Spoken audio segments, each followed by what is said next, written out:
Telangana mobility valley అనేది ఏర్పాటు చేయాలి, జీనోమ్ వ్యాలీ మాదిరిగా. అందులో ఇన్నోవేషన్ జరగాలి, రీసెర్చ్ జరగాలి, మ్యానుఫ్యాక్చరింగ్కి తెలంగాణ హబ్ కావాలి.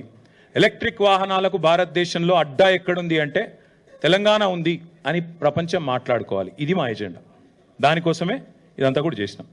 చేసి మేము ఫార్ములా ఈ వాళ్ళతో సంప్రదించి వాళ్ళు రామన్నారు. ముందు మాకు ఇండియాలో ఫార్ములా 1 గతంలో చేదు అనుభవం ఉంది కాబట్టి మేము రాము, ఇండియాలో ఇన్ఫ్రాస్ట్రక్చర్ ఆ స్థాయిలో ఉందా అన్నారు. వారిని ఒప్పించడానికి చాలా ప్రయత్నాలు చేయాల్సి వచ్చింది. వారిని ఒప్పించడానికి, వారిని కలవడానికి చాలా తంటాలు పడి మొత్తానికి ఒప్పించినాం. సియోల్ లాంటి నగరాలతో పోటీపడి సాధించి హైదరాబాద్కి, అంటే ఇది భారతదేశం యొక్క ఈవెంట్, ఇది ఒక హైదరాబాద్ ఈవెంటో తెలంగాణ ఈవెంటో కాదు. ఫార్ములా ఈ was coming to India and incidentally we were able to get that to our state and our city, Hyderabad. 25/10/2022 రోజు మనం మొట్టమొదటిసారి వారితో ఒక అగ్రిమెంట్లోకి ఎంటర్ అయ్యాం. Between municipal administration department from government of Telangana and వాళ్ళ వైపు నుంచి ఫార్ములా ఈ వాళ్ళు, అదేవిధంగా ఒక ప్రమోటర్. ఎందుకంటే ఈ రేస్ జరపాలి అన్నప్పుడు కొంత ఖర్చు అవుతుంది.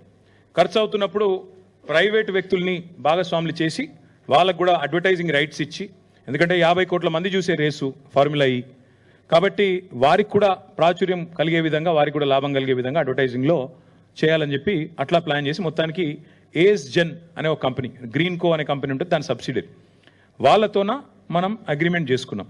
మొత్తం అన్ని క్లియర్గా రాసుకున్నాం. అగ్రిమెంట్లో ఏం హేరాఫేరీ లేదు, ఏం నాకు అగ్రిమెంట్ కాపీ కూడా ఉంది, ఇంకా ఇంత ఉంది, అది అందులో అన్నీ ఉన్నాయి. ఒకవేళ గొడవ అయితే ఎడుకోవాలి, ఏ కోర్టుకోవాలి, ఏ ఆర్బిట్రేటర్ కోవాలి, అవన్నీ కూడా అలా రాసుకున్నాం.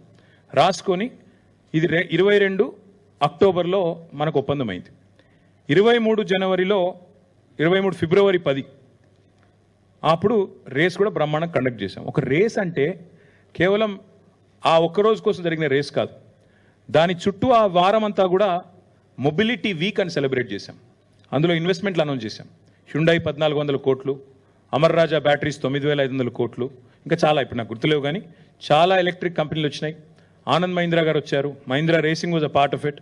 ఆనంద్ మహీంద్రా గారు కూడా చాలా గర్వంగా, చాలా గొప్పగా ట్వీట్ చేసినారు, అసలు అద్భుతమైన రేసు మనం ఇక్కడ జరగడం అనేది మనందరికీ ఆనందదాయకం అని. చాలామంది పెద్దలు కూడా వచ్చినారు. ఇది కేంద్ర మంత్రి కిషన్ రెడ్డి గారు రేస్కి వచ్చి ఆయన మాట్లాడిన మాట మన ఒక స్థానిక తెలుగు ఛానల్తో పూర్తిగా కేంద్ర ప్రభుత్వ సహకారంతో ఈ రేస్ జరుగుతోంది అని కొంత క్రెడిట్ కొట్టేసే ప్రయత్నం కూడా చేశారు. ఏ పాత్ర లేదు, మను లేదు, కానీ కొంత క్రెడిట్ కొట్టేసే ప్రయత్నం కూడా చేశారు. అనురాగ్ ఠాకూర్ గారు ఆయన వచ్చినాడు. ఆయన కూడా వచ్చి ప్రైజులు కూడా ఇచ్చారు. ఆయన ఇది అనురాగ్ ఠాకూర్ గారు, అప్పుడు ఆయన కేంద్ర క్రీడల శాఖ మంత్రి. ఇక ఆనంద్ మహీంద్రా గారు, ఇప్పుడే నేను చెప్పాను, Mahindra racing was a part of it. Mahindra group Anand Mahindra గారు చైర్మన్ అండ్ సిఇఓ, వారు కూడా వచ్చారు. వారి రేసింగ్ టీం కూడా పాల్గొన్నది. వారితో పాటు ఇంకా చాలామంది ప్రముఖ నటులు, చాలామంది పెద్ద వాళ్ళు, పాపులర్ పర్సన్స్ చాలామంది వచ్చారు. సచిన్ తెండూల్కర్ గారు, అదేవిధంగా వారితో పాటు చాలామంది స్పోర్టింగ్ లెజెండ్స్ కూడా వారితో పాటు బాంబే నుంచి, ఇతర ప్రాంతాల నుంచి వచ్చారు. అదేవిధంగా ఇక ప్రపంచవ్యాప్తంగా వీళ్ళంతా పాపులర్ డ్రైవర్స్, చాలా సూపర్ స్టార్లు. ఇప్పుడు మనకు అర్థం కాదు ఈ స్పోర్ట్, కానీ అర్థమైన వాళ్ళకి తెలుస్తుంది. ఇప్పుడు మనకి ఇక్కడ రామ్ చరణ్లు, షారుఖ్ ఖాన్లు ఎట్లనో అక్కడ వాళ్ళకు కూడా ఆ స్పోర్ట్ తెలిసిన వాళ్ళకి, ఆ క్రీడ తెలిసిన వాళ్ళకి వీళ్ళందరూ సూపర్ స్టార్లు. అదేవిధంగా చాలామంది యాక్టర్లు, రాజకీయ దిగ్గజాలు, మన ఇంకా చంద్రబాబు నాయుడు గారి డాటర్ ఇన్ లా బ్రాహ్మణి గారు, ఇంకా చాలామంది హైదరాబాద్లోని హూ ఇస్ హూ అందరూ కూడా అటెండ్ అయ్యారు ఈ ఈవెంట్ మొత్తం కూడా ఫిబ్రవరి 23లో. అయితే ఈ రేసును ప్రమోట్ చేయడానికి మేము ఏ ఎఫర్ట్ కూడా వదిలిపెట్టలేదు. ఇది బాంబేలో గేట్వే ఆఫ్ ఇండియా కాడ ఆ రేస్ కార్ను డిస్ప్లే చేస్తూ దీనికి పబ్లిసిటీ ఇవ్వడానికి, బాంబే నుంచి కూడా విజిటర్స్ని అట్రాక్ట్ చేయడానికి అక్కడ పెడితే మహారాష్ట్ర ముఖ్యమంత్రి ఏక్నాథ్ షిండే, అప్పుడు కేంద్ర ఉపరితల రవాణా శాఖ మంత్రి నితిన్ గడ్కరీ గారు, వారందరూ కూడా వచ్చి ఈ రేస్ మా దగ్గర పెట్టాలి బాంబేలా, మీరు ఎట్లా కొట్టుకుపోయినరు అని ఆ రోజు వాళ్ళతో మైక్లనే లొల్లి కూడా పెట్టుకున్నారు. నెక్స్ట్ ఇయర్ మా దగ్గర పెట్టాలని చెప్పి కూడా అడిగారు.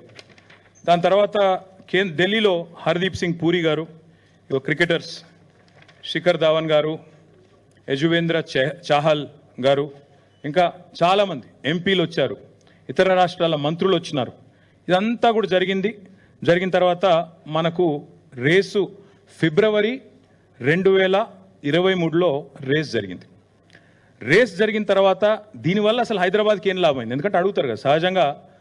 ఆ రోజు మొదటి రేస్కి ప్రభుత్వం వైపు నుంచి మనం పెట్టిన ఖర్చు మొత్తం హెచ్ఎండిఏ పెట్టింది. ఎందుకంటే హెచ్ఎండిఏ యాక్ట్లో చాలా స్పష్టంగా ఉంది, హెచ్ఎండిఏ చట్టంలో ఏం రాసింది అంటే హైదరాబాద్లో జరిగే ఏ లీజర్ యాక్టివిటీ అయినా, ఏ రిక్రియేషన్ యాక్టివిటీ అయినా దాన్ని ప్రమోట్ చేయడానికి హెచ్ఎండిఏకి పూర్తి అధికారం ఉంది.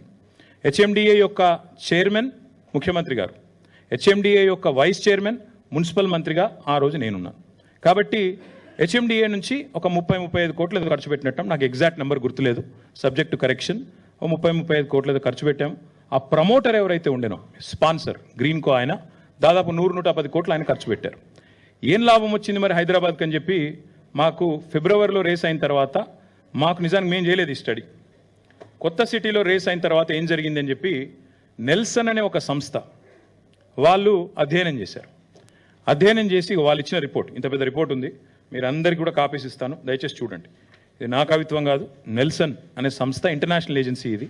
ఇదేదో హైదరాబాద్లో అమీర్పేటలోనో లేకపోతే ఢిల్లీలో సిపిలోనో ఉండేది కాదు, ఇది నిజంగా కూడా ఒక రెప్యూటెడ్ ఇంటర్నేషనల్ ఏజెన్సీ. వారు ఇచ్చిన రిపోర్ట్, వారు ఏం చెప్పారంటే హైదరాబాద్ నగరానికి ఈ రేస్ వల్ల, ఫిబ్రవరి 23లో జరిగిన రేస్ వల్ల $82 మిలియన్ ఎకనామిక్ బెనిఫిట్ వచ్చింది నగరానికి.